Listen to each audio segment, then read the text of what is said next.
ఈరోజు నేను మీకు చెప్పబోయే స్టోరీ అలాస్కాలోని లుబీనా అనే గ్రామంలో జరిగిన ఒక యథార్థ సంఘటన. అయితే ఆ గ్రామంలో జాన్సన్ అనే వ్యక్తి నివసిస్తూ ఉండేవాడు. ఒకరోజు అతను హఠాత్తుగా మరణించాడు. అప్పుడు అతని కుటుంబ సభ్యులు అతని శ్మశానంలో పాతిపెట్టారు. అయితే తర్వాత రోజు నుండి ఆ ఊర్లో రోజూ ఎవరో ఒకరు మరణిస్తూ ఉండేవారు. కానీ అవి సాధారణ మరణాలు కాదు. చనిపోయిన వారి గొంతు మీద ఎవరో పళ్ళతో కొరికినట్టుగా ఘాట్లు ఉండి వాళ్ళ శరీరంలో రక్తాన్ని తాగినట్లు ఉండేది. చనిపోయిన వారి శరీరంలో పూర్తిగా రక్తం ఉండేది కాదు. ఈ సంఘటన చూసిన ఆ ఊరి వారందరూ చాలా భయపడ్డారు.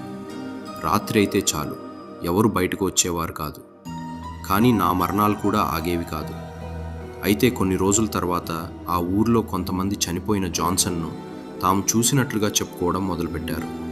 నెల రోజులు గడిచినా మా ఊర్లో మరణాలు ఇంకా ఆగలేదు. అయితే చాలామంది జాన్సన్ను చూశామని చెప్పడంతో జరుగుతున్న హత్యలకు జాన్సన్కు ఏదో సంబంధం ఉందని ఆ ఊరి వాళ్ళందరూ నమ్మారు.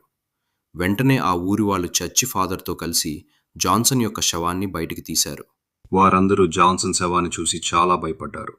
దానికి కారణం నెల రోజులు గడిచినా జాన్సన్ శవం కొంచెం కూడా పాడవలేదు. అలాగే జాన్సన్ జుట్టు ఇంకా గోర్లు పాతిపెట్టినప్పుడు కంటే పెరిగినట్టుగా వాళ్ళ ఇంట్లో వాళ్ళు గమనించారు. అంటే జాన్సన్ ఒక రక్త పిశాచిగా మారాడు. అతనే రాత్రిపూట శవపేటిక నుండి బయటికొచ్చి అక్కడ ఉన్న వారిని చంపంపి వాళ్ళ రక్తాన్ని తాగేవాడు. విషయాన్ని గమనించిన మా ఊరివారు జాన్సన్ శవాన్ని పూర్తిగా కాల్చేశారు. ఆ రోజు నుండి మా ఊర్లో ఎలాంటి అసాధారణమైన మరణం జరగలేదు. ప్రపంచంలోనే మొదటిసారి అందరికీ తెలిసిన ఒక రక్త పిశాచి.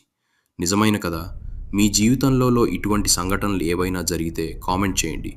నేను దానిపై స్టోరీ రాస్తాను.